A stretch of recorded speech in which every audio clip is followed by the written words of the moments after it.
ಈಗ ಹೋಗೋಣ ನಾವು ಮುಖ್ಯಮಂತ್ರಿಗಳ ಮೇಲೆ ಬಂದಿರುವ ಮೂಢ ಹಗರಣದ ಆರೋಪದ ಮುಂದುವರಿದ ಭಾಗ.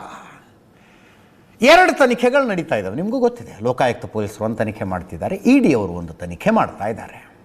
ಅದರ ಮಧ್ಯದಲ್ಲಿ ದೂರುದಾರ ಸ್ನೇಹಮಯಿ ಕೃಷ್ಣ CBIನವರು ಇದರ ತನಿಖೆ ಮಾಡಬೇಕು, ಲೋಕಾಯುಕ್ತ ಪೊಲೀಸರಲ್ಲ ಅಂತ ಹೈಕೋರ್ಟ್ಗೆ ಒಂದು ಅಪ್ಲಿಕೇಶನ್ ಹಾಕ್ಕೊಂಡಿದ್ದಾರೆ.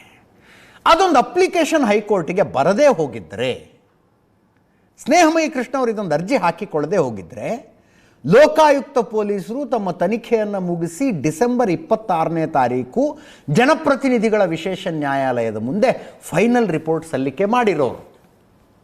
ಏನು ಮಾಡ್ತಿದ್ರು ಅನ್ನೋದ್ರ ಬಗ್ಗೆ ನಾನು ಪ್ರಿಡಿಕ್ಟ್ ಮಾಡೋದಕ್ಕೆ ಹೋಗೋದಿಲ್ಲ, ಗೊತ್ತು ಆದರೂ ಹೇಳೋದಿಲ್ಲ. ಸಿದ್ದರಾಮಯ್ಯನವ್ರು ತಪ್ಪು ಅಂತ ಲೋಕಾಯುಕ್ತ ಪೊಲೀಸರು ಹೇಳ್ತಿದ್ರಾ, ತಪ್ಪಿಲ್ಲ ಅಂತ ಹೇಳ್ತಿದ್ರಾ, ಚಾರ್ಜ್ ಶೀಟ್ ಮಾಡ್ತಿದ್ರಾ, ಬಿ ರಿಪೋರ್ಟ್ ಹಾಕ್ತಿದ್ರಾ, ಅಥವಾ ತಪ್ಪು ನಡೆದಿದೆ, ಇಲ್ಲಿ ಮಾಡಿರೋದೆಲ್ಲ ಅಧಿಕಾರಿಗಳು ಮುಖ್ಯಮಂತ್ರಿಗಳದ್ದು ಏನೂ ಇಲ್ಲ ಅಂತಿದ್ರಾ, ಅದರ ಬಗ್ಗೆ ನಾನು ಏನು ನೋ ಕಮೆಂಟ್ಸ್. ಒಟ್ಟಿನಲ್ಲಿ 26ನೇ ತಾರೀಕು ಲೋಕಾಯುಕ್ತ ಪೊಲೀಸರು ಒಂದು ರಿಪೋರ್ಟನ್ನು ಜನಪ್ರತಿನಿಧಿಗಳ ವಿಶೇಷ ನ್ಯಾಯಾಲಯದ ಮುಂದೆ ಕೊಟ್ಟಿರೋರು. ಆದರೆ ಸ್ನೇಹಮಯಿ ಕೃಷ್ಣ ಅವರು CBI ತನಿಖೆಗೆ ಕೋರಿ ಅರ್ಜಿ ಹಾಕಿಕೊಂಡಿದ್ದಾರೆ ಹೈಕೋರ್ಟ್ಗೆ. ಹೈಕೋರ್ಟಿನ ಜಸ್ಟಿಸ್ ನಾಗಪ್ರಸನ್ನರ ಪೀಠದ ಮುಂದೆ ಅದು ವಿಚಾರಣೆಗೆ ಬಂದಿದೆ.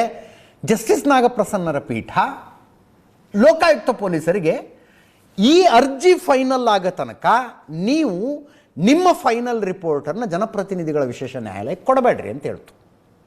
ಅಲ್ಲಿಗೆ ಲೋಕಾಯುಕ್ತ ಪೊಲೀಸರು ನಿಲ್ಲಿಸಿದ್ರು ಆ ಕೆಲಸವನ್ನು. ಅಂದರೆ ಅರ್ಜಿ ಕೊಡಲಿಲ್ಲ, ತನಿಖೆ ಮುಗಿಸಿದ್ದಾರೆ ಅಂತ ಅಂದ್ಕೊಳ್ಳೋಣ. ಈಗೇನು ಮುಂದೆ? ತನಿಖೆ ನಿಮ್ಮದು ಏನಾಗಿದೆ ಅನ್ನೋದರ ರಿಪೋರ್ಟನ್ನು ನಮ್ಮೆದುರಿಗೆ ಕೊಡಿ ಅಂತ ಹೈಕೋರ್ಟ್ ಹೇಳಿದೆ. 26ನೇ ತಾರೀಕು ಕೊಡಬೇಕು. 27ನೇ ತಾರೀಕು ವಿಚಾರಣೆ ನಿಗದಿ.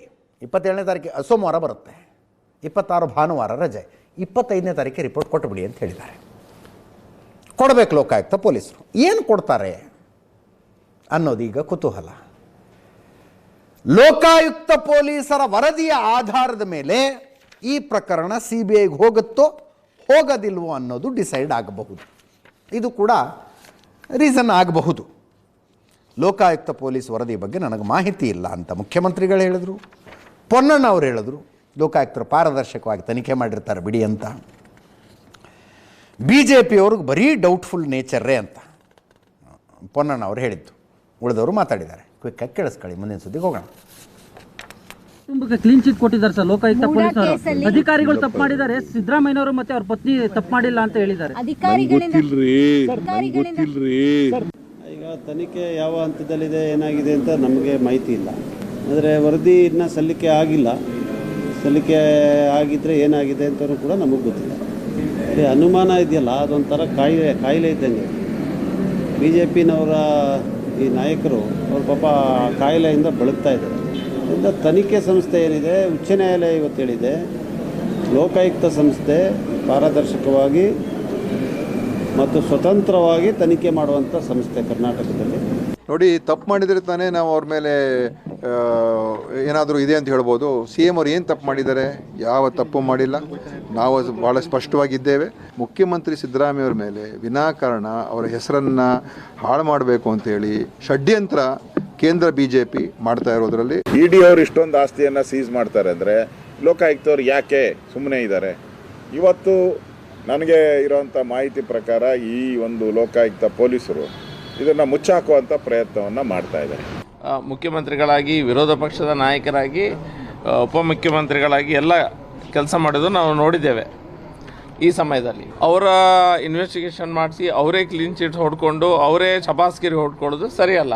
ಬೆಳಿಗ್ಗೆ ಇವರಿಗೆ ಸೆಲ್ಯೂಟ್ ಹೊಡೆಯುವಂಥ ಅಧಿಕಾರಿಗಳನ್ನ ಹಿಡ್ಕೊಂಡು ತನಿಖೆ ಮಾಡಲಿಕ್ಕೆ ಸಾಧ್ಯ ಇಲ್ಲ. ಇದಕ್ಕೆ ಸರಿಯಾದ ಇನ್ವೆಸ್ಟಿಗೇಷನ್ ಆಗಬೇಕು. ಮೊದಲು ಅವರು ರಾಜೀನಾಮೆ ಕೊಡಬೇಕು. ರಾಜೀನಾಮೆ ಕೊಟ್ಟು ಯಾವುದೋ ಒಂದು ಮುಖ್ಯಮಂತ್ರಿಗಳನ್ನು ಮಾಡ್ಕೊಳ್ಳಿ ನಡುವೆಲ್ಲಿ, ಟೈಮ್ ಪಾಸ್ ಟೆಂಪ್ರರಿ ಆಗಿ. ಹಾಗೆ ಇನ್ವೆಸ್ಟಿಗೇಷನ್ ಮಾಡಿ ನೋಡುವಾಗ ಏನಾಗ್ತದೆ ಅಂತ. ಇದೇ ಏನು ಕೊಟ್ಟಿದ್ದಾರೆ ಕ್ಲೀನ್ ಚಿಟ್, ಆಗ ಇದೇ ಚೇಂಜ್ ಆಗ್ತದೆ. DK ಶಿವಕುಮಾರನ ಮುಖ್ಯಮಂತ್ರಿ ಮಾಡಿ ಒಂದ್ಸತಿ ಇನ್ವೆಸ್ಟಿಗೇಷನ್ ಮಾಡಲಿ, ನೋಡು ಇವರಿಗೆ ತಾಕತ್ತಿದ್ರೆ. ಮುಂದಿನ ಸುದ್ದಿಗೆ ಹೋಗೋಣ.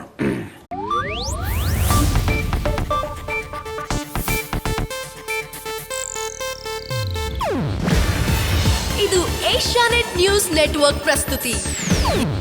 ನೀವು ನೋಡ್ತಿದ್ದೀರಾ ಏಷ್ಯಾನೆಟ್ ಸುವರ್ಣ ನ್ಯೂಸ್.